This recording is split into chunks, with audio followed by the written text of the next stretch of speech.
आज का जो ये सेमिनार है वो आध्यात्मिक विश्वविद्यालय द्वारा प्रेजेंट किया गया है, जो कि प्रेजेंट करेंगे हमारे पीबी के अनमोल भाई। हम लोग जैसे आज इंस्टीट्यूशनल जितनी भी स्टडीज़ वगैरह करते हैं, सब लोगों को बहुत ज़्यादा किताबों का ज्ञान वगैरह होता है, लेकिन ज़िंदगी जीने के लिए अपन को कुछ स्पिरिचुअल नॉलेज भी होना चाहिए, क्योंकि लोगों को तो अपने जितना चरित्र वगैरह रहता है या फिर लोगों ने जो भी अपनी ज़िंदगी में अच्छे काम किए गए होते हैं उनके द्वारा ही याद किया जाता है। तो इन चीज़ों की स्टडीज़ के लिए ये आध्यात्मिक विश्वविद्यालय द्वारा हर जगह सेमिनार्स कंडक्ट करवाए जाते हैं, जो कि आपके सामने अभी प्रेजेंट करेंगे पीबी के अनमोल भाई। इन्होंने 300 से ज़्यादा सेमिनार्स अब तक कंडक्ट कर लिए हैं, तो आप लोग जोरदार तालियों के साथ में स्वागत करें।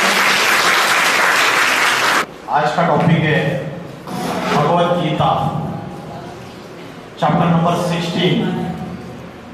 What are the divine qualities and which are the demonic traits. दैवी गुण कौन से हैं और राक्षसी प्रवृत्तियां कौन सी है। आप में से किसी ने आज तक भगवत गीता कभी पढ़ी है या कोई सार किसी को पता है? तो भगवत गीता ये कोई धर्म ग्रंथ नहीं है, एक आध्यात्मिक किताब है। मुस्लिम, क्रिश्चियंस, दूसरे धर्म वाले जितने भी बड़े फिलोसोफर्स है, इंटेलेक्चुअल्स है, मौलवी है, वो सभी भगवत गीता के ज्ञान को खुद भी एक्सेप्ट करते हैं और फॉरेन कंट्रीज में भी आज गीता ज्ञान को बढ़ावा दिया जा रहा है। लेकिन हम भारतवासी होने के बावजूद भगवत गीता में जो ज्ञान की गहराई है उसको भूल चुके हैं। आज का कार्यक्रम स्टार्ट करने से पहले 2 मिनट के लिए हम मेडिटेशन करेंगे। सभी को सीधे बैठना है।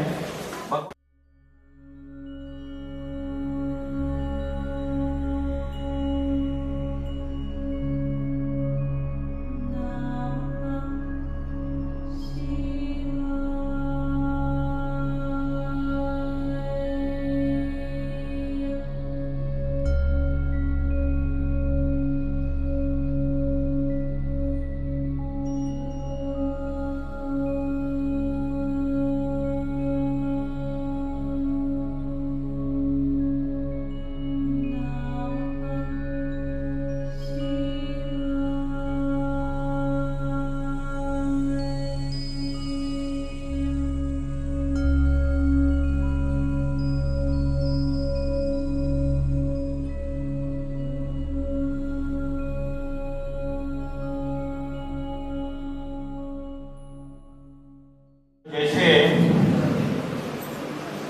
सिटीज में चौराहे पे पुलिस वाला खड़ा रहता है और वो ट्रैफिक कंट्रोल करता है, चारों तरफ से आने वाले जो भी वाहन है उनका ट्रैफिक कंट्रोल करता है। वैसे जब आप ध्यान में बैठते हो तो चारों दिशाओं से जो मल्टीपल थॉट्स आते हैं उनको आप एक केंद्र में एकाग्र करने की कोशिश करते हो। अनेक विचारों को भगाकर एक जगह कंसंट्रेट करने की कोशिश करते हो। और जब ट्रैफिक अच्छे से कंट्रोल होता है तो जो भी व्हीकल्स है वो ठीक से कार्य करते हैं, सारा ठीक से चलता है सुचारू रूप से। वैसे ही अगर मन के अनेक संकल्प अगर उनका ट्रैफिक हमने कंट्रोल कर दिया तो मन जो है, जिसके लिए भगवत गीता में बोला है मन जीते सो जगत जीत, जिसने अपने मन को जीत लिया उसने जगत को जीत लिया। और मन के हारे हार है और मन के जीते जीत है। जो मन से हार गया वो हार गया। तो हमारे स्टूडेंट लाइफ में भी कभी समस्याएं आती है और जिन समस्याओं में हम मन से हार जाते हैं। राजस्थान में कोटा का नाम सुना है? कोटा में जो कोचिंग इंस्टीट्यूट का हब है, पिछले 4 सालों में 54 स्टूडेंट्स ने सुसाइड किया। तो आज बड़े बड़े इंटेलेक्चुअल्स, वकील, doctor, engineer, tension, depression, stress, चिंता, एंजाइटी, रात को नींद नहीं आना, है ना, इंसोम्निया, सुसाइडल थॉट्स, इसके शिकार हो रहे हैं। इसका मूल कारण क्या है? इसका मूल कारण है कि आज हम आध्यात्मिकता को भूल चुके हैं। स्पिरिचुअलिटी क्या है इसको भूल चुके हैं। और भगवत गीता एक ऐसा साइंस है, the science of self realization, अपनी खुद की पहचान। भगवान ने अर्जुन को भगवत गीता में जब ज्ञान दिया तो उसको शस्त्र अस्त्र चलाने की विद्या नहीं सिखाई। क्या सिखाया? भगवान ने अर्जुन को मन को कंट्रोल करने का, आत्मा को पावरफुल बनाने का ज्ञान दिया। शरीर अलग है और आत्मा अलग है। इस बात को आज का मेडिकल साइंस मानता नहीं है। मेडिकल साइंस तो किसी का मन बीमार है तो उसको साइकेट्रिक पेशेंट कंसिडर किया जाएगा और उसको दवाइयां दी जाएगी, पिल्स दी जाएगी। लेकिन एक्चुअल में अगर जड़ से मन की बीमारी खत्म करनी है तो उसके लिए अध्यात्म है। अध्यात्म का अर्थ क्या है, किसी को पता है? अध्यात्म ये शब्द दो शब्दों से बना हुआ है, अधि प्लस आत्मा। आत्मा के अंदर का जो ज्ञान है उसे कहते हैं अध्यात्म। आज जो हम एजुकेशन ले रहे हैं वो एजुकेशन है सेकुलर एजुकेशन या फॉर्मल एजुकेशन, और एक दूसरी एजुकेशन है उसको बोलते हैं स्पिरिचुअल एजुकेशन, आध्यात्मिक शिक्षा। आज किसी भी स्कूल, कॉलेज, यूनिवर्सिटी में ये शिक्षा पढ़ाई नहीं जाती है और उसकी वजह से आज चरित्र का हनन हो रहा है, कैरेक्टर का डिग्रेडेशन हो रहा है, मोरालिटी का डिग्रेडेशन हो रहा है, एथिकल वैल्यूज का डिग्रेडेशन हो रहा है। अगर वही संस्कार और अच्छी शिक्षा स्कूल, कॉलेजेस, यूनिवर्सिटीज में पढ़ाई जाए अध्यात्म की, तो आज इंजीनियर्स भी तैयार होंगे, फार्मासिस्ट भी तैयार होंगे, डॉक्टर्स भी तैयार होंगे, लेकिन चरित्रवान डॉक्टर्स तैयार होंगे, चरित्रवान इंजीनियर्स तैयार होंगे। आपको पता है, आप फार्मेसी के स्टूडेंट्स हो, आज की डेट में पूरे भारत भर कई जगह पे नकली दवाइयां बेची जा रही है। और अगर आप गूगल में, इंटरनेट पे सर्च करेंगे तो इतनी अति में नकली दवाइयां तैयार भी हो रही है और वो बेची भी जा रही है। तो हम हमारी शिक्षा से अगर किसी व्यक्ति का नुकसान करते हैं, किसी के प्राणों की उससे क्षति हो सकती है। अभी बीच में छिंदवाड़ा या कौन सा है, वहां बच्चे जो है कप सिरप पीने से उनकी मौत हो गई, सुना है ना? तो कोई सिविल इंजीनियर है और इंजीनियर तैयार हो गया और बाद में उसने एक फ्लाईओवर बना दिया, पुल बना दिया, पुलिया, और उसमें जो मटेरियल यूज किया वो मटेरियल सारा 2 नंबर का मटेरियल यूज किया, असली ओरिजिनल मटेरियल यूज नहीं किया, और बहुत पैसा खाया, रिश्वत खाई, कमीशन खाई, तो वो पुल बाद में गिर जाएगा और हजारों लोगों की जान चली जाएगी। तो आज की जो शिक्षा है वो शिक्षा अनैतिकता बढ़ा रही है, भ्रष्टाचार बढ़ा रही है, व्यभिचार बढ़ा रही है। तो इस भौतिक शिक्षा के साथ साथ अगर आध्यात्मिक शिक्षा है तो समाज उन्नति की तरफ जाएगा, हमारा देश उन्नति की तरफ जाएगा। तो भगवत गीता का जो 16वां अध्याय है वो डिवाइन क्वालिटीज कौन से है और डेमोनिक ट्रेट्स माना राक्षसी प्रवृत्तियां कौन सी है, इसके बारे में बात करता है। भगवत गीता में 2 ही कैटेगरीज बताई है। 2 कैटेगरीज में ये सारी सृष्टि डिवाइड है। पहली कैटेगरी है देवता और दूसरी कैटेगरी है राक्षस या दानव या असुर। ये 2 ही कैटेगरीज बताई, मनुष्य ये कैटेगरी नहीं बताई। अगर आप मुस्लिम लोगों को कुरान में देखेंगे तो फरिश्ता और क्या बोलते हैं शैतान, और क्रिश्चियंस के बाइबल में देखेंगे तो बोलते हैं एंजल और डेमन या डेविल, और हिंदुओं में बोलते हैं देव और दानव। तो मनुष्य जब अच्छे कर्म करता है, दैवी गुण धारण करता है, अपने अंदर डिवाइन क्वालिटीज धारण करता है, तो मनुष्य देवता कहलाता है। और मनुष्य ही जब राक्षसी कर्म करता है, उसका मन रावण के जैसे थॉट्स चलाता है, तो वो राक्षस कहलाता है। इसलिए दो ही कैटेगरी है, मनुष्य, ये तीसरी कैटेगरी नहीं है। तो हम समझते हैं कि राक्षस किधर पाताल में और देवता किधर आकाश में ऊपर है। क्या सही है? बोलते हैं मरने के बाद स्वर्गवासी होते हैं, स्वर्गवासी हो गया फलाना फलाना। तो क्या कहीं स्वर्ग में जाता है वो? इधर इतने पाप कर्म किए और आप बोलते हो कि वो फलाना भाई साहब है, स्वर्गवासी हो गए। तो सच में स्वर्ग में जाते?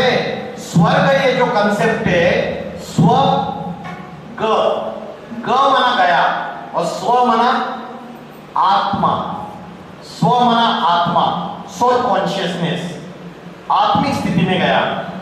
इसका मतलब बॉडी कॉन्शियसनेस जीरो, मतलब शरीर और शरीर की इंद्रियां, इन सबसे उपरांत बुद्धि, मतलब मन और बुद्धि की ऐसी अवस्था, योगी की ऐसी अवस्था जिस अवस्था में हमारे शरीर का भान न रहे, शरीर की कॉन्शियसनेस रहे।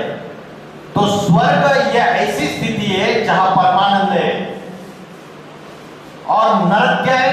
नरक मतलब जब मनुष्य राक्षसी कर्म करता है, दूसरों को दुख देने वाले कर्म करता है, वाणी से, कर्म से और मन के संकल्पों से दूसरों को दुख देता है, तो उसे राक्षस कहते हैं। तो ऐसे जो कर्म होते हैं, ऐसी जो दुनिया है वो नरक की दुनिया है। मुझे बताइए, क्या इस दुनिया को हम नरक की दुनिया नहीं कहेंगे? कहेंगे या नहीं कहेंगे? आज दुनिया में राक्षस है या नहीं है?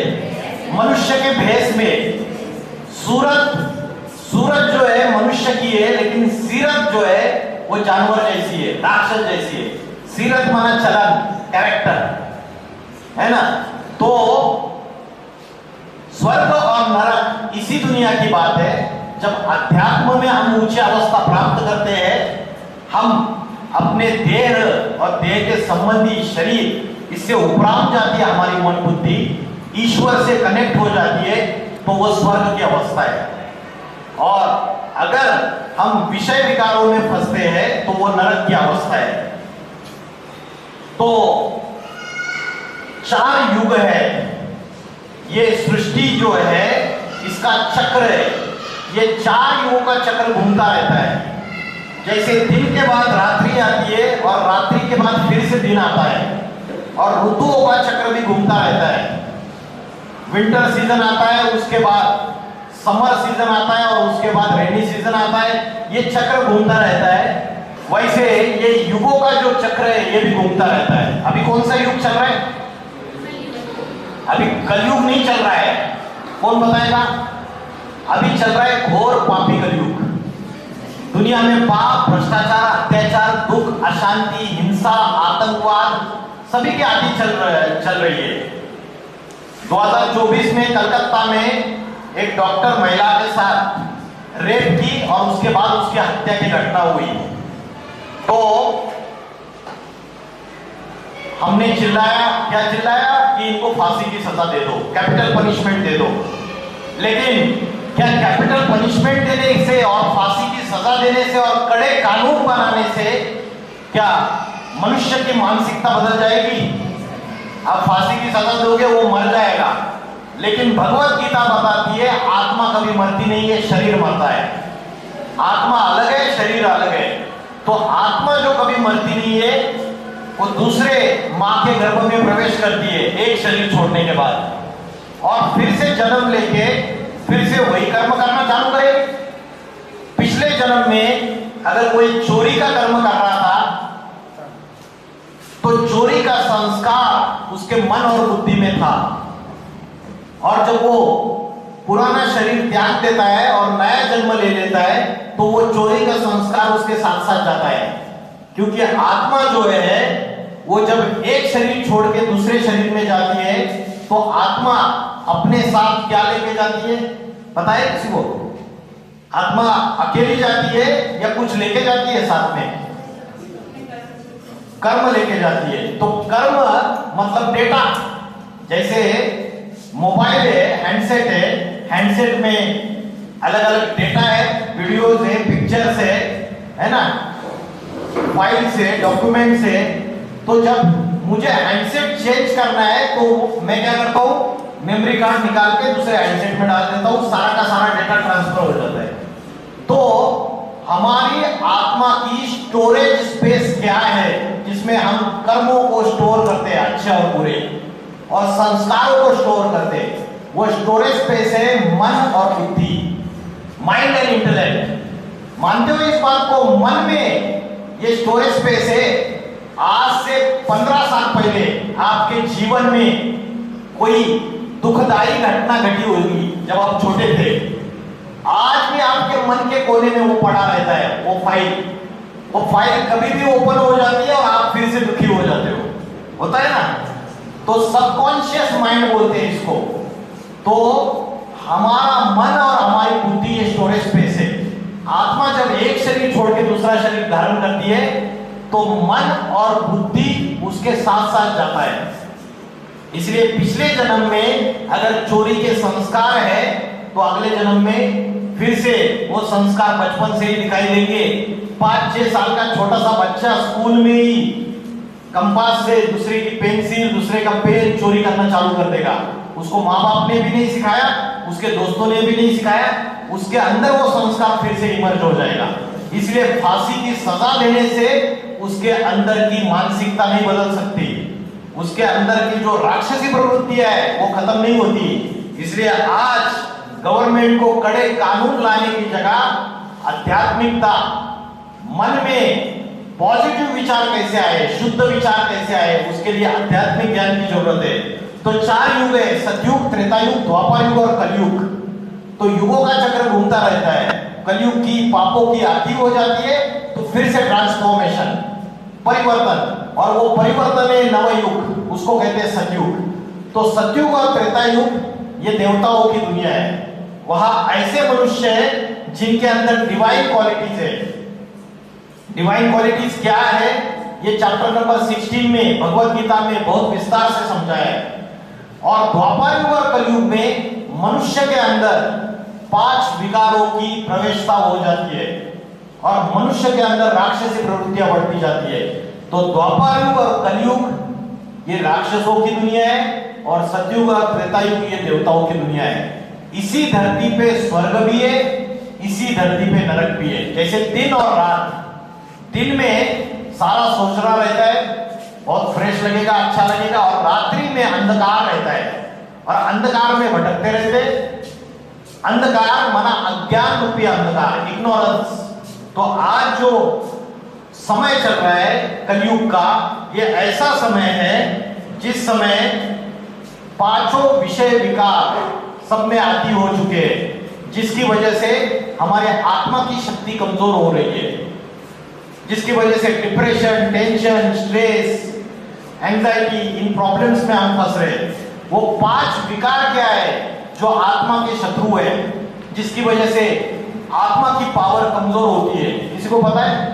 भगवत गीता कहती है 3 है और अध्यात्म कहता है आत्मा के 5 शत्रु है। There are 5 enemies of the soul जो आत्मा की बैटरी को डिस्चार्ज करते हैं। और आत्मा की बैटरी चार्जिंग कैसे करनी है ये भी बताएंगे। आत्मा का भोजन क्या है और शरीर का भोजन क्या है, आत्मा की शक्ति कैसे बढ़ती है और आत्मा की बैटरी डिस्चार्ज कैसे होती है। तो जो 5 शत्रु है वो 5 शत्रु है रावण के 5 मुख। रावण को 10 मुख वाला दिखाया, तो ऐसा कोई व्यक्ति नहीं है कि जिसको 10 मुख है। ये एक सिंबॉलिकल है, प्रतीकात्मक है। जो कथा बनाई वो प्रतीकात्मक है। अगर रावण को 10 सिर थे तो उसकी वंशावली में भी 10 सिर वाले पैदा होने चाहिए थे, सारे के सारे। तो रावण के 10 सिर, उसका गूढ़ आध्यात्मिक अर्थ है, उसमें से 5 सिर है, 5 विकार। काम, आगे क्रोध, लोभ, मोह, अहंकार। सुना है कभी? काम, क्रोध, लोभ, मोह, अहंकार। काम का अर्थ क्या है? बोलो, क्या बोलो? काम मतलब वर्क। काम मतलब काम नहीं, वर्क नहीं। काम का अर्थ है काम वासना, विषय वासना, लस्ट, जिसकी वजह से वो क्राइम हुआ था। 2012 में निर्भया के साथ हुआ था, 2024 में कलकत्ता के डॉक्टर महिला। उसको प्रेम नहीं कहते, उसको बोलते लस्ट, विषय वासना। वो सीरियल आती है ना, कौन सी, क्राइम पेट्रोल, उसमें जितने भी ऑफेंसेस कमिट होते हैं, आप अगर उसका सार देखेंगे, उस कथा का जो भी घटना घटी है उसका अगर सार देखेंगे तो आपको पता चलेगा या तो काम की वजह से, लस्ट, विषय वासना की वजह से वो क्राइम हुआ, या तो क्रोध की वजह से, या तो लालच की वजह से, या तो मोह की वजह से, या तो अहंकार की वजह से। ये 5 ही कारण रहेंगे। आज दुनिया में जितना भी पतन हो रहा है मनुष्य सृष्टि का, जितना भी नैतिकता नीचे गिर रही है, उसके मूल कारण है काम, क्रोध, लालच, मोह। मोह मतलब क्या? लगाओ, लगाओ, झुकाओ। और 5वां है अहंकार। तो ये 5 ये बड़ी से बड़ी बीमारी है, और इस बीमारी को अगर निकालना है तो उसके लिए अध्यात्म की जरूरत है। तो रावण के जो 10 सिर है, 5 तो है काम, क्रोध, लोभ, मोह, अहंकार, और दूसरे जो बचे हुए 5 है वो प्रकृति के 5 तत्व, अग्नि, जल, वायु, पृथ्वी और आकाश। अभी कलयुग में अग्नि भी विकराल रूप धारण कर चुकी है। अगर एटम बॉम्ब का एक्सप्लोजन होगा, न्यूक्लियर वेपन्स का, तो अग्नि प्रज्वलित होगा और सारी दुनिया का विनाश कर देगा, डिस्ट्रक्शन। जल, सुनामी आया, महासुनामी आएगा, नासा बोल रही है महासुनामी आएगा आने वाले समय में। बाढ़ आती है नदियों को, और ऐसे ऐसे विकराल रूप धारण करता है जल कि उससे विनाश हो जाता है। तो जल, वायु, अग्नि, पृथ्वी और आकाश, इन 5 का जो तामसी रूप है, इंप्योर फॉर्म है, जो उनकी इंप्योर अवस्था है, वो रावण के बचे हुए 5 सिर है। तो ये 10 सूर्य का रावण, ये रावण राज्य है कलयुग। और रावण राज्य जब खत्म होता है, इसका विनाश होता है, तो राम राज्य आता है। ये ट्रांसफॉर्मेशन का समय है, पापी कलयुग से पावन सतयुग। आज का नेता, आज का अभिनेता, आज का क्रिकेटर, फुटबॉल प्लेयर, और जो भी आपने जिनको भी हीरो बना के रखा है, वो इस दुनिया में सुख, शांति, आनंद, पवित्रता ला नहीं सकते। उनके खुद के ही जीवन में समस्याएं भरी हुई है, वो क्या सुधारेंगे इस दुनिया को? तो पापी कलयुग से पावन सतयुग में जो परिवर्तन है, वो जो ट्रांसफॉर्मेशन का समय है, उस समय कलयुग का अंत और सतयुग की शुरुआत, इसको कहते हैं संगम युग। ये सुधरने का समय है, जो भी विकृतियां है उसको खत्म करने का समय है ये। तो भगवत गीता में दैवी गुण कौन से हैं और राक्षसी प्रवृत्तियां कौन सी है, इसके बारे में बताया। तो बचपन से आप दैवी गुण क्या है सुनते आए। अभय, सत्व, संशुद्धि, ज्ञान, योग, व्यवस्थिता, दानम, तमस्य, यज्ञ, स्वाध्याय, तपार्जवम। निर्भयता, मन बुद्धि की सफाई, ज्ञान, योग में निरंतर रहना, किसी को दुख न देना, क्रोध न करना। कलयुग में तो दुख देते ही है, मन से दुख देते, वाणी से दुख देते, कर्मों से दुख देते दूसरों को। फिर क्रोध न करना। या कितने हैं जो कभी गुस्सा आता ही नहीं जिनको? अरे वाह, आप तो देवता है, कभी गुस्सा नहीं आता है। अच्छा, गुस्सा नहीं आता है तो काम, क्रोध, लोभ, मोह, अहंकार में कोई दूसरा होगा प्रॉब्लम। या तो लोभ ज्यादा होगा, या तो मोह ज्यादा होगा, या तो अहंकार ज्यादा होगा। परसेंटेज सब में अलग अलग है, लेकिन है सब में। हो सकता है 5% हो, है ना। तो डिवाइन क्वालिटीज क्या है भगवत गीता ने जिसके बारे में बोला है, वो तो हम बचपन से सुनते आए। आज कलयुग जो है उसको कहते हैं झूठ खंड। झूठ खंड मतलब झूठ ही चलता है। तुलसीदास जी ने आज से 500 साल पहले बोला, झूठे लेना, झूठे देना, झूठे भोजन, झूठ चबेना। आज लेन देन झूठा हो गया, भोजन झूठा हो गया, सारी दुनिया में झूठी झूठे। मैंने बताया दवाइयां भी नकली बन रही है। तो झूठे जो कॉलेजेस में और इंस्टीट्यूशंस में, यूनिवर्सिटीज में जो एडमिशन होती है उसमें भी झूठे। मेडिकल की जो एंट्रेंस एग्जाम हुई थी उसके पेपर्स लीक हो गए थे, तो झूठे। भ्रष्टाचार है सब जगह। तो दैवी गुण जो है वो हमने बचपन से सुनते आए। हम राक्षसी प्रवृत्तियां क्या है ये देखेंगे, उसके पहले एक ही दैवी गुण है उसके बारे में हम देखेंगे, सत्व संशुद्धि। सत्व संशुद्धि का अर्थ है मन और बुद्धि की सफाई, cleanliness of the mind and intellect. जैसे शरीर की सफाई आप रोज करते हो, सवेरे स्नान करते हो और लक्स का साबुन रगड़ रगड़ के लगाते हो ताकि शरीर का मैला हट जाए, लेकिन मन और बुद्धि के ऊपर जो रोज मैला जमा हो रहा है ना, जैसे वो वीडियोस देखते हैं गंदे गंदे मोबाइल में, इंस्टाग्राम में, फेसबुक में, है ना, उसके बाद क्या है और स्नैपचैट है, तो अलग अलग जो रील्स देखते रहते हैं जिससे बुद्धि विकृत हो जाती है, बुद्धि खराब हो जाती है। तो ये मन और बुद्धि में जो कचरा आ रहा है रोज का रोज, वो सफाई होनी चाहिए या नहीं होनी चाहिए, उसकी क्लीनलीनेस होनी चाहिए। शरीर की सफाई रोज करते, नई गाड़ी खरीदी तो गाड़ी की भी सर्विसिंग करते, टाइम टू टाइम 4 महीने में एक बार सर्विसिंग की डेट है, इतना किलोमीटर होने के बाद सर्विसिंग करनी है। बॉडी का भी डिटॉक्सिफिकेशन किया जाता है, लेकिन मन, बुद्धि, आत्मा का डिटॉक्सिफिकेशन हम करते हैं क्या, और उसकी सफाई कैसे करनी है? तो भगवत गीता बताती है कि मन और बुद्धि की सफाई करने के लिए पहले हमें ये पता होना चाहिए कि मैं कौन हूं, हु एम आई, मेरी असली आइडेंटिटी क्या है, मेरा असली पहचान क्या है, जो पहचान मैं भूल चुका हूं। साइंस के साधनों में मैं पूरी तरीके से फंस चुका हूं।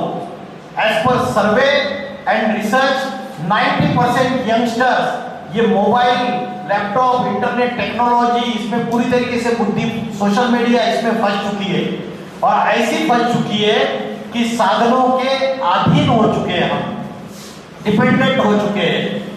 लैट्रिन में जाते हैं तब भी मोबाइल साथ में लेके जाते हैं, खाना खाने बैठते हैं तब भी मोबाइल पड़ा रहता है। तो साधनों का यूज करना गलत बात नहीं है, लेकिन साधना को भूलकर साधनों के अधीन होना गलत बात है।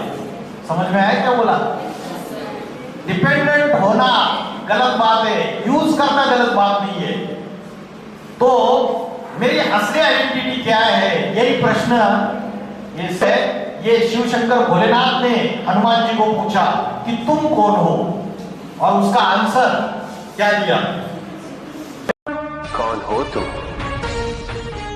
मैं हनुमान। तुम्हारा नाम नहीं पूछा, तुम कौन हो? अंजनी सुत, केसरी नंदन, पवन पुत्र। तुम्हारा वंश नहीं पूछा, तुम कौन? वानर। तुम्हारी जाति नहीं पूछी हनुमान, तुम कौन?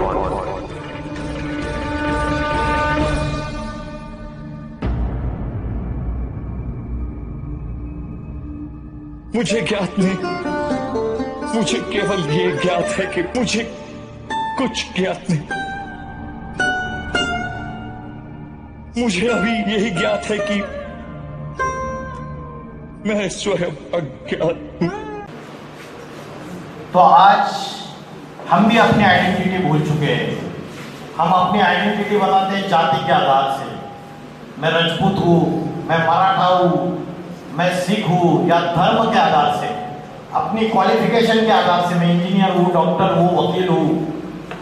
तो आज हमारी बुद्धि जो है संकुचित हो चुकी है। जाति, धर्म, क्वालिफिकेशन, नेशनलिटी, किस राज्य में रहते हैं उसके आधार से हम अपनी आइडेंटिटी बताते हैं। जेंडर के आधार से हम अपनी आइडेंटिटी बताते हैं, लेकिन हमारी असली आइडेंटिटी क्या है वो हम भूल चुके हैं।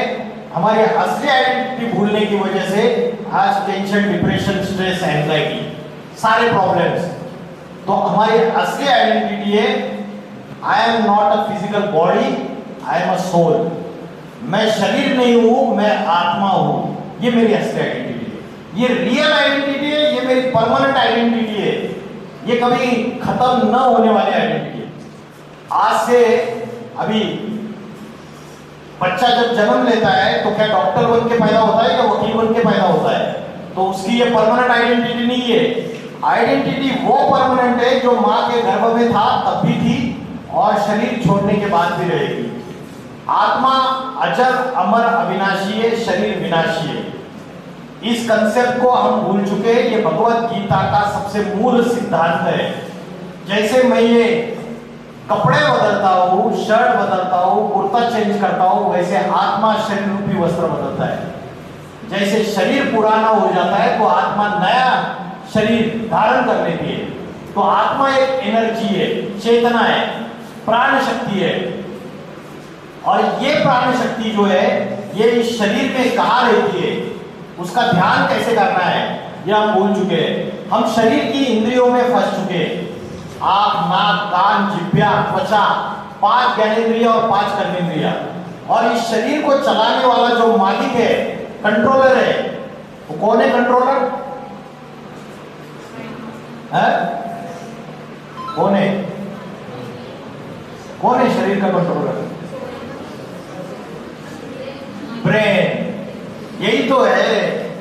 ये मेडिकल साइंस की बुद्धि यहां तक लिमिट हो जाती है। Brain is also physical organ. Brain भी एक फिजिकल ऑर्गन है।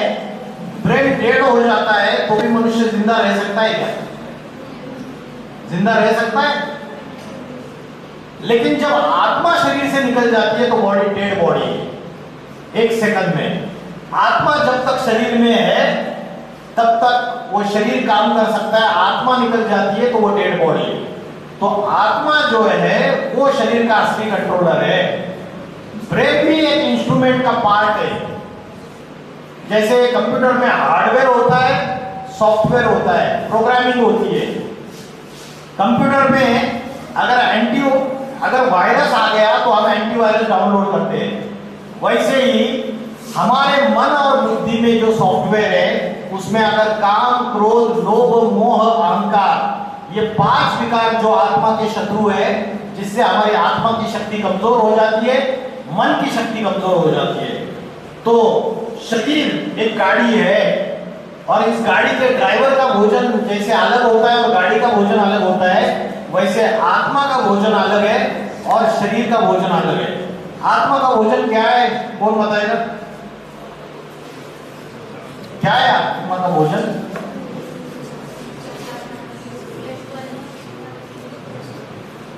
आत्मा का भोजन है ज्ञान और ध्यान। Simple answer.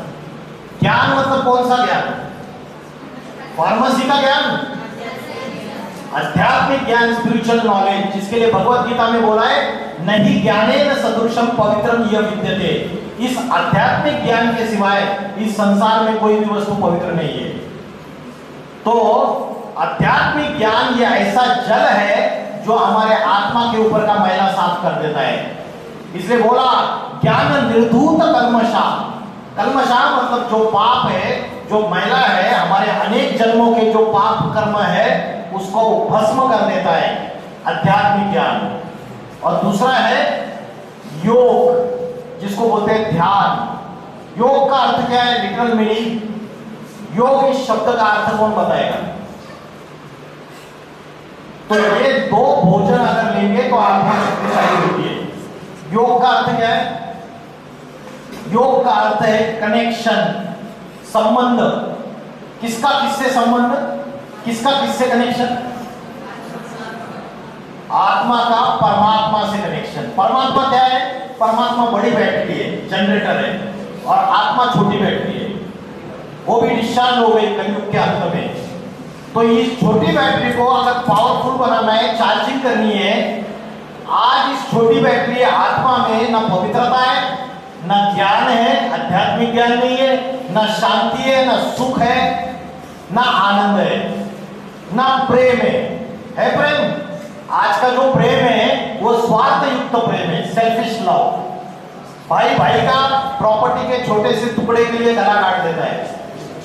तो ये जो प्रेम है ये स्वार्थ युक्त प्रेम है।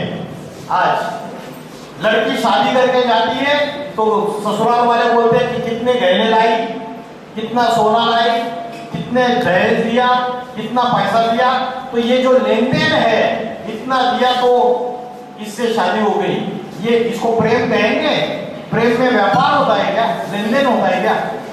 तो निस्वार्थ प्रेम आज रहा नहीं। तो आत्मा के जो ओरिजिनल गुण है, सुख, शांति, पवित्रता, आनंद, ये सारे गायब होते गए और परमात्मा आनंद, प्रेम, शांति, सुख का सागर है, भरपूर है। तो जो भरपूर है उससे अगर हमने कनेक्शन जोड़ा तो हमारे अंदर वो सारी पावर आ जाएगी। तो योग का असली अर्थ है आत्मा का परमात्मा से कनेक्शन। तो आत्मा का ध्यान कैसे करना है और आत्मा इस शरीर में कहां रहती है? Next question. आत्मा रहती है भ्रुकुटी के बीच में, यहां पे। आत्मा नाक पे नहीं रहती है, हृदय में नहीं रहती है, यहां पे रहती है, भ्रुकुटी के बीच में। और इसका क्या प्रूफ प्रमाण है? तो भगवत गीता में एक श्लोक आया है, भ्रूर मध्य प्राणमावेश सम्यक, भ्रुकुटी के मध्य में प्राण शक्ति स्थित है। इसके लिए भारत की कन्या माताएं यहाँ बिंदी लगाती है, लेकिन मुझे तो यहाँ कोई भी नहीं दिख रहा है, बहुत कम लोग हैं। यहाँ बिंदी लगाती है और पुरुष लोग यहाँ टीका लगाते हैं। यह आत्मा की टिकने की निशानी है। द्वापर युग से जब ऋषि मुनियों को यह पता चला कि मनुष्य बॉडी कॉन्शियसनेस में आ रहा है, अपनी शरीर की इंद्रियों को ही सब कुछ समझ बैठा है और उसमें बुद्धि उसकी खपी हुई है, तो मनुष्य को आत्मा का ध्यान रहे, इसलिए ये बिंदी लगाने की, टीका लगाने की परंपरा शुरुआत हुई। लेकिन आज ये परंपरा बन के रह गई और आज हम उसका आध्यात्मिक रहस्य बोल गए कि आत्मा भ्रुकुटी के बीच में रहती है। तो आप अगर सवेरे सूरज उगने से पहले, जिसको बोलते हैं ब्रह्म मुहूर्त का समय, सवेरे 2 बजे से लेकर 4:45 बजे तक का जो समय होता है प्रातः समय, वो ब्रह्म मुहूर्त का समय है। उस समय अगर जल्दी उठते हैं, 4 बजे उठ जाओ, 4 बजे उठ के अगर आप भ्रुकुटी के बीच में यहाँ पे ध्यान लगाते हो, जैसे आकाश में स्टार चमकता है, तो आप देखेंगे कि दिव्य शक्तियां, दैवी गुण, सारे अच्छी क्वालिटीज आपके अंदर आ जाएगी। कोई बहुत ज्यादा गुस्सा कर रहा है, करने वाला है, वो करके देखे 90 डेज या 180 डेज लगातार 6 महीने करके देखे, रोज सवेरे आधा घंटा, और आत्मा का ध्यान करे, मन के विचारों को एकाग्र करे, श्रेष्ठ संकल्प करे। लेकिन रात को हम तो मोबाइल और इसमें फंसे रहते हैं, देर से सोते हैं। कितने बजे सो जाते हैं? 10:30? जल्दी सोते हैं। जयपुर और दिल्ली और कलकत्ता और हैदराबाद वाले तो बच्चे 4 बजे सोते हैं रात। जब ब्रह्म मुहूर्त का समय चालू होता है तब वो सोते हैं।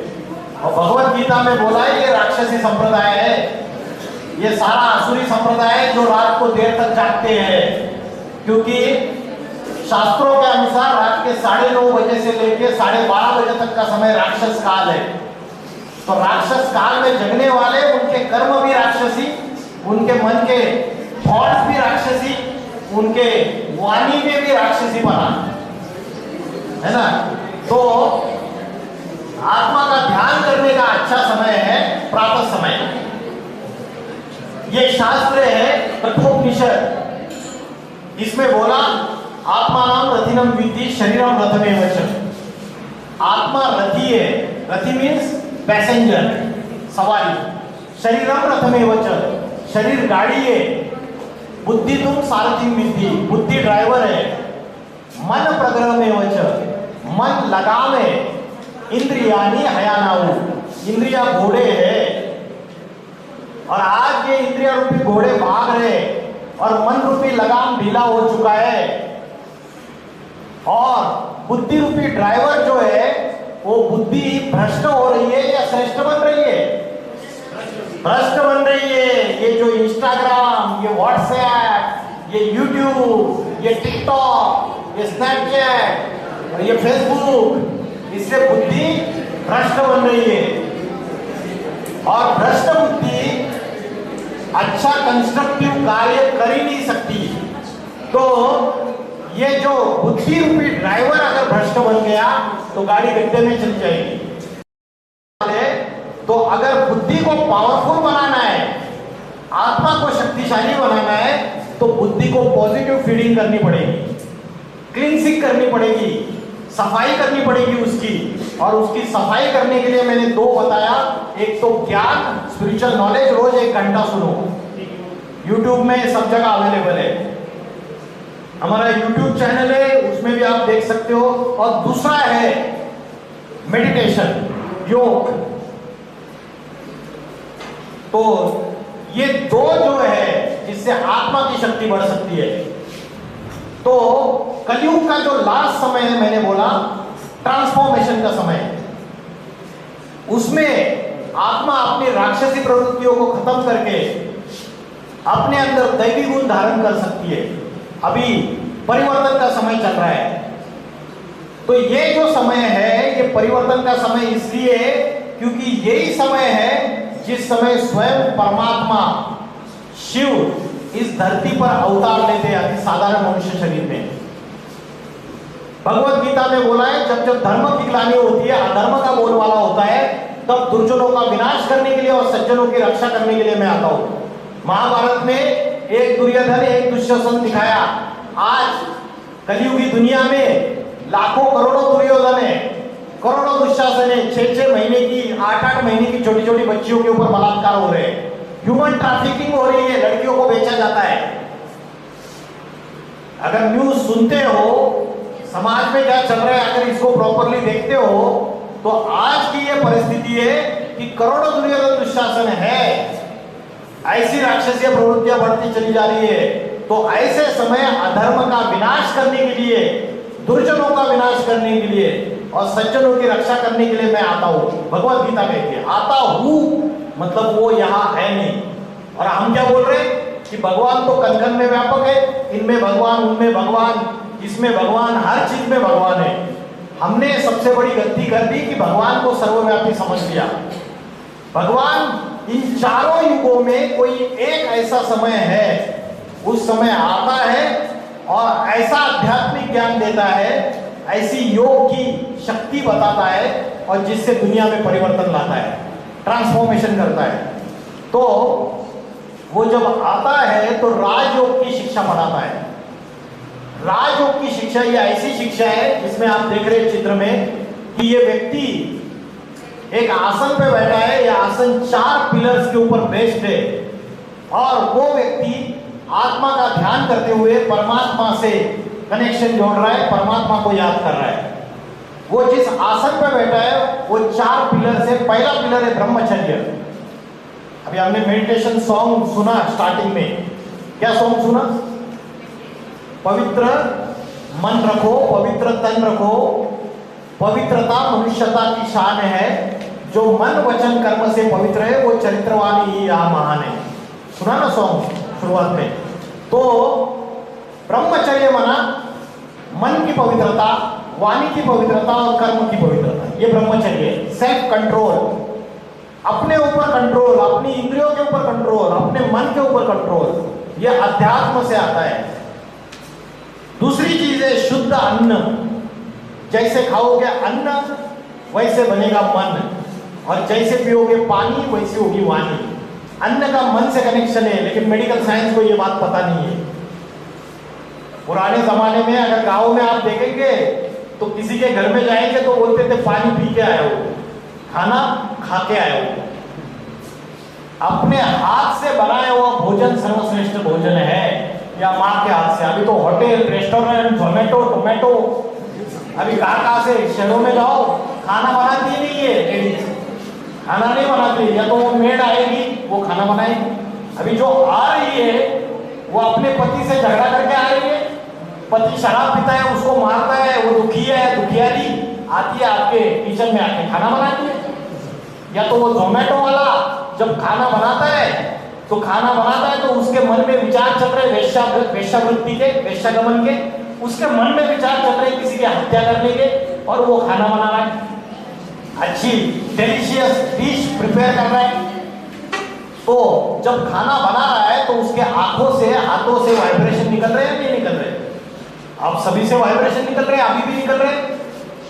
किसी के अंदर दुख के वाइब्रेशन निकलते हैं, किसी के अंदर सुख के वाइब्रेशन निकलते हैं, किसी के अंदर प्रेम के वाइब्रेशन होते हैं, किसी के अंदर स्वार्थ युक्त वाइब्रेशन होते हैं, किसी के अंदर क्रोध के वाइब्रेशन होते हैं, किसी के अंदर काम वासना के वाइब्रेशन होते हैं।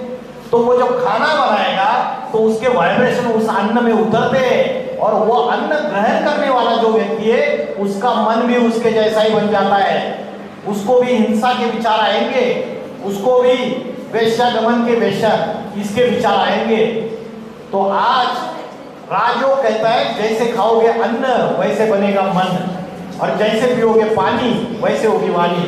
अगर आध्यात्मिक शक्तियां जागरूक करनी है तो उसके लिए भोजन भी ऐसा होना चाहिए जो प्रसन्न चित्त से, प्रसन्न मन से, पवित्र वातावरण में, अगर शांत चित्त से माँ अगर घर में भोजन बना रही है, अगर माँ की और पापा की लड़ाई चल रही है, दोनों एक दूसरे को गालियां दे रहे हैं और भोजन तैयार हो रहा है, तो उसका असर जो भी भोजन ग्रहण करेंगे उनके ऊपर जरूर होगा।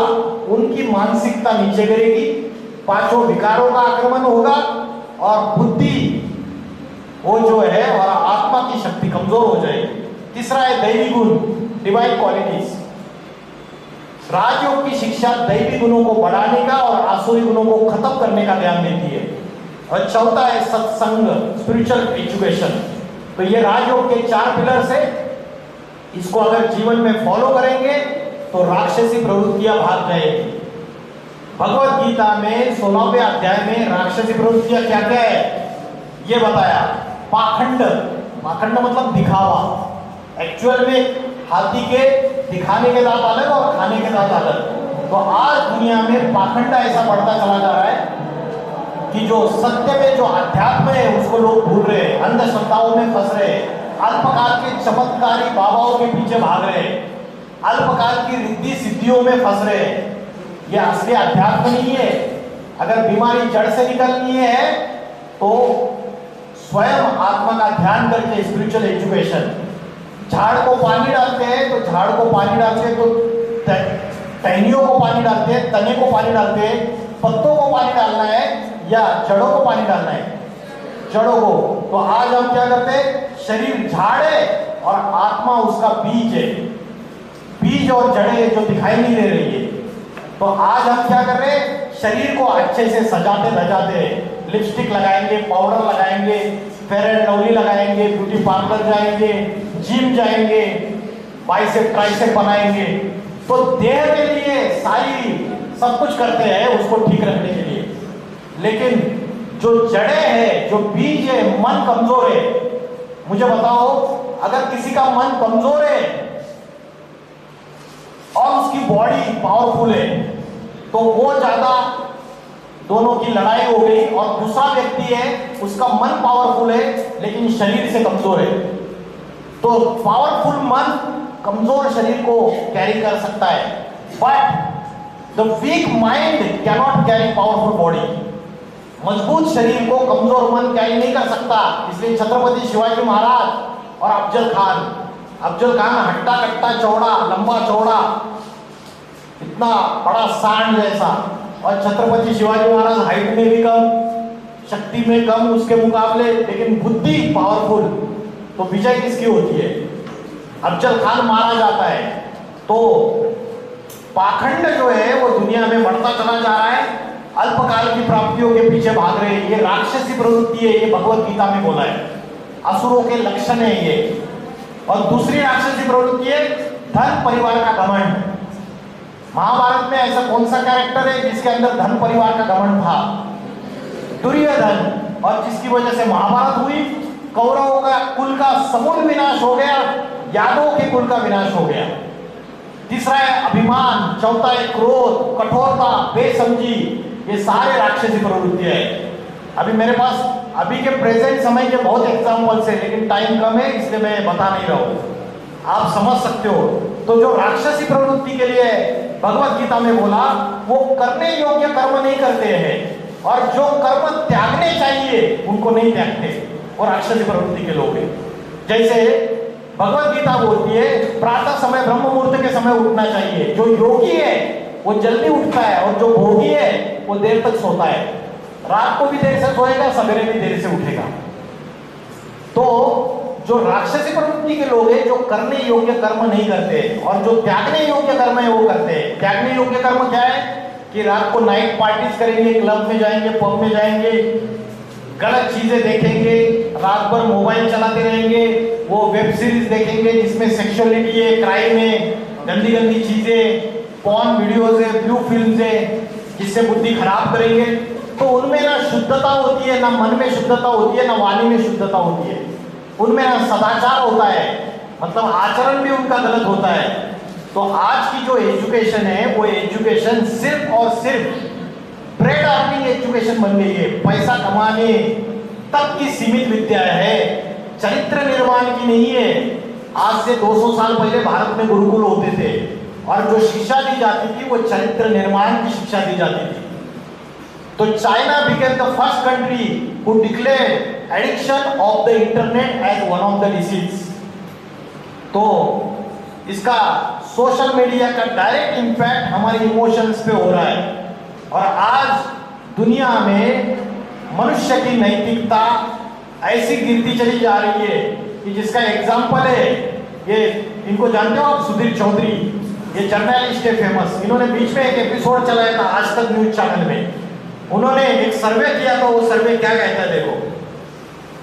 जिस समय हमारे देश में चारों तरफ महिलाओं की सुरक्षा की बात हो रही है, लोग कह रहे हैं कि महिलाओं को अपराधों और अपराधियों से आजादी कब मिलेगी, ऐसे में उसी समय हमारे देश में इंटरनेट पर लोग महिला सुरक्षा से ज्यादा पॉर्न वीडियोस को सर्च कर रहे हैं। 10 अगस्त से 20 अगस्त के बीच, मैं यही 10 अगस्त से 20 अगस्त के बीच की बात कर रहा हूं, अभी की पिछले हफ्ते की, भारत में गूगल पर पॉर्न वीडियोस को सर्च करने का एवरेज इंटरेस्ट 90.8% रहा है, जबकि जॉब्स यानी नौकरियों को सर्च करने का एवरेज इंटरेस्ट हमारे देश में सिर्फ 17.4% रहा है। और कोलकाता की इस रेप और मर्डर की घटना को सर्च करने का एवरेज इंटरेस्ट 30% रहा है। यानी इंटरनेट की सर्च हिस्ट्री में पॉर्न वीडियोस के मुकाबले नौकरी और महिला सुरक्षा का मुद्दा दूर दूर तक नहीं है।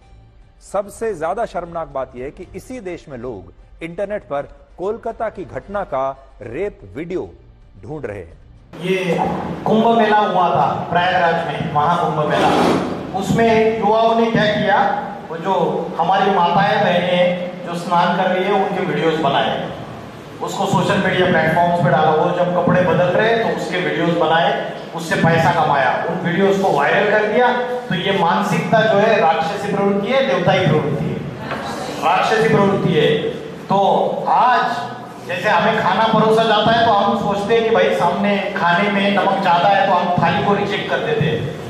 तो हमारे बुद्धि में निर्णय शक्ति है, decision making power, what is right and what is wrong, what is good and what is bad, उसको स्वीकार करना है या नहीं, या थाली में जो परोसा है वो खा लेते। आज इंटरनेट पे, सोशल मीडिया पे गंदी चीजें परोसी जा रही है। तो हमें डिसीजन लेनी है कि क्या लेना चाहिए और क्या नहीं लेना चाहिए, किसको रिजेक्ट करना है। तो युवा जो है हमारा वो नशाखोरी के आदी होता जा रहा है। हिमाचल प्रदेश, उत्तराखंड, पंजाब, उसके बाद हरियाणा, ये हरियाणा की यूनिवर्सिटी है और यहाँ का ये स्टूडेंट है। और वहां एक सीनियर पुलिस ऑफिसर ने एक लेक्चर दिया था कि नशा मुक्ति के ऊपर। तो ये स्टूडेंट का क्वेश्चन क्या है आप सुनो। आज नॉर्थ इंडिया में पूरी तरीके से युवा नशे में फंसता चला जा रहा है, ऐसी बुरी हालत होती जा रही है, राजस्थान में भी है, सब जगह। तो बुद्धि जो है, ऐसी चीजें, नशे वाली चीजें लेंगे तो बुद्धि राक्षसी बुद्धि बनेगी। सर हमने इतना बड़ा ये कार्यक्रम देखा नशा मुक्ति अभियान का, और यूनिवर्सिटी नशे का सबसे बड़ा एपी सेंटर है। सर आज हम 5 यूनिवर्सिटी के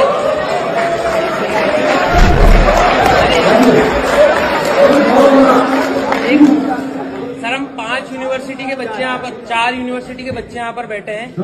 आज गांजा मिलना या फिर कोई नशे की सामग्री मिलना, टॉफी, लॉलीपॉप जितना आसान है मिलना, सो तो एक फर्स्ट ईयर का या सेकंड ईयर का बच्चा गांजे के डीलर को ट्रेस कर सकता है या ट्रैक कर सकता है, तो पुलिस क्यों नहीं कर पाती? क्या पुलिस ही पीछे छूट रही है? सर एक second sir let me complete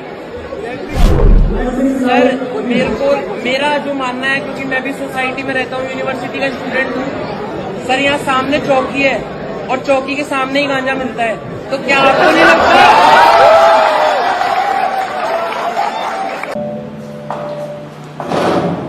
सार समझ में आ गया आपको?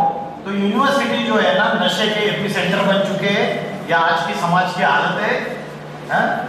मुझे राजस्थान में वे आपके यहाँ पे क्या माहौल है उसका गहराई में पता नहीं है, लेकिन जो अलग अलग शहरों में जो स्थिति है वो बहुत ही खराब है, भ्रष्टाचार चरम सीमा पे है।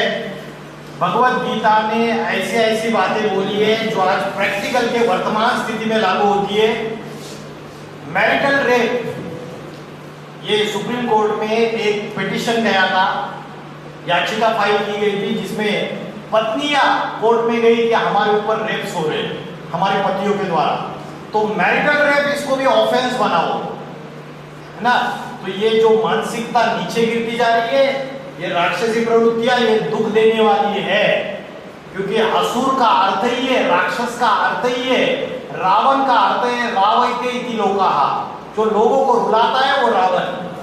तो असुरी बुद्धि के जो लोग होते हैं वो क्रूर कर्म करने वाले लोग हैं, वो जगत के वैरी बनकर जगत के विनाश के लिए तैयार रहते हैं। ये भगवत गीता कहती है 16वां अध्याय, क्या बोला? क्रूर कर्म करने वाले लोग जगत के वैरी बनकर जगत का महाविनाश करने के लिए तैयार होते हैं। अभी जो कौन सा देश का प्रेसिडेंट है जो तैयार रहता है कि न्यूक्लियर वेपन्स का एक्सप्लोजन कर दूंगा? North Korea, Russia. North Korea का प्रेसिडेंट है किम जोंग, धमकियां देता है।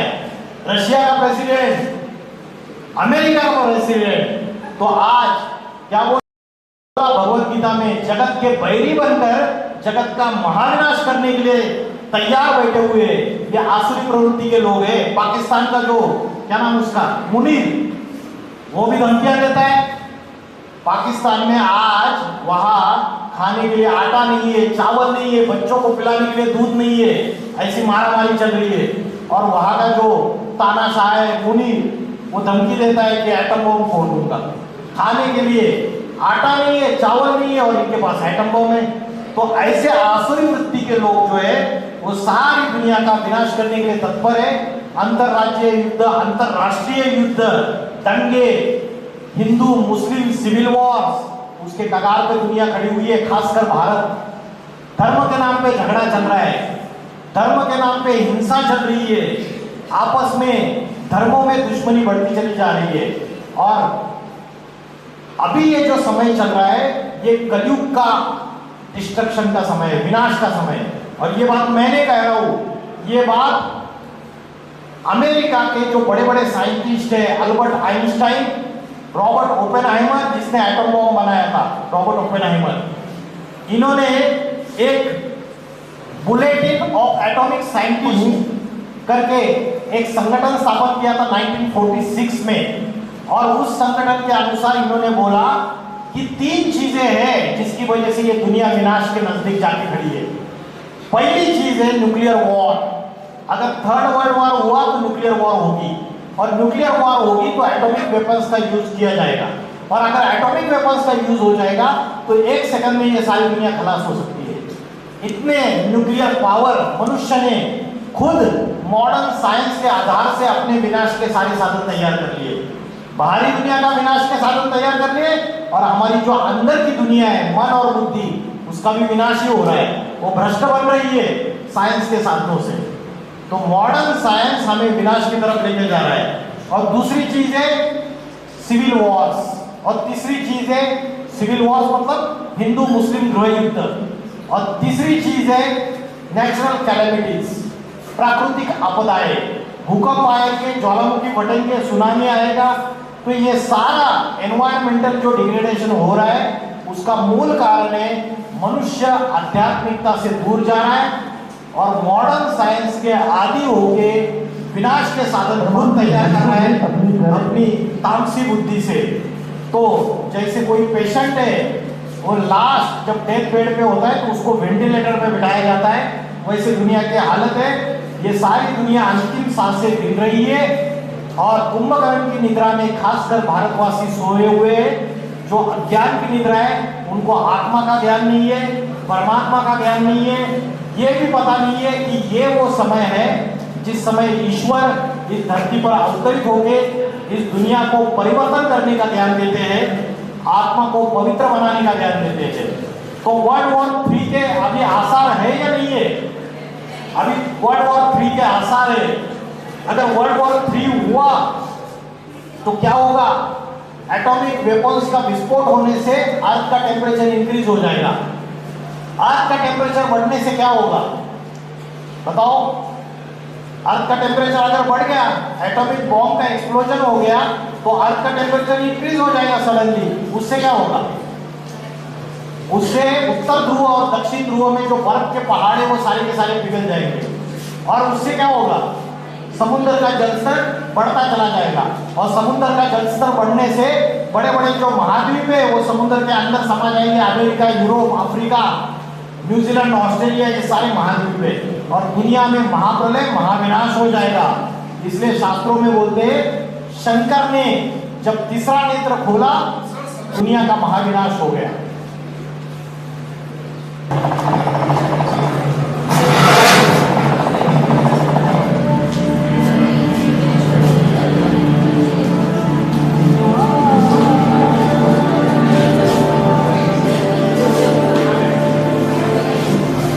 बड़ी बुक्स दे दो ना उनको जिनको चाहिए। जा रहे हो उनकी बस है, उठो दे दो जल्दी। दे दो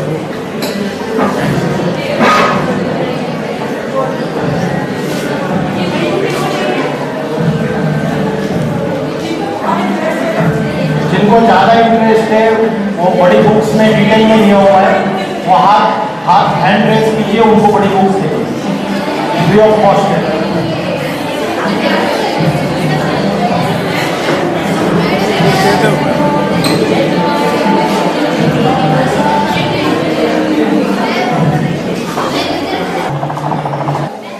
बड़े बड़े जो भविष्यकार है उन्होंने भविष्यवाणी की है। विदेशी भविष्यकार नॉस्ट्राडेमस, पिरोकिट, एंडरसन, जुलबर्न, भारत में गोपीनाथ शास्त्री, कल्कि पुराण, भविष्यवाणिका। उन्होंने बताया 21वीं शताब्दी में उत्तर भारत में एक महापुरुष का अवतार हो चुका है। वो महापुरुष का अवतार ऐसा होगा जो ऐसा आध्यात्मिक ज्ञान देगा, ऐसा आध्यात्मिक संगठन स्थापन करेगा, एक जाति, एक धर्म, एक भाषा, एक राज्य स्थापन करेगा, अनेकता का विनाश हो जाएगा। तो मैं आपको एक आध्यात्मिक संदेश दे रहा हूँ। उत्तर प्रदेश में फरुखाबाद जिले में कंपिल नामक गांव है, वहाँ साधारण ब्राह्मण के तन में ईश्वर का अवतरण हो चुका है। उनके द्वारा ये आध्यात्मिक ज्ञान दिया जा रहा है। आने वाला समय जो होगा उसमें बड़े बड़े इंटेलेक्चुअल्स, बड़े बड़े साइंटिस्ट इस ज्ञान को एक्सेप्ट करेंगे। साइंस और स्पिरिचुअलिटी दोनों एक पॉइंट पे आके मीट करेंगे और भारत विश्वगुरु बनेगा। अनेक धर्मों का, अनेक जातियों का, अनेक झूठी परंपराओं का विनाश और सत्य सनातन की फिर से स्थापना, युग परिवर्तन होने का समय है। तो आज आप हालत देख रहे हैं दुनिया की, तो आध्यात्मिक ज्ञान को आप अपने जीवन में फॉलो कीजिए, उसका स्टडी कीजिए और अपनी एजुकेशन लेने के साथ साथ स्पिरिचुअल एजुकेशन लीजिए। Thank you very much.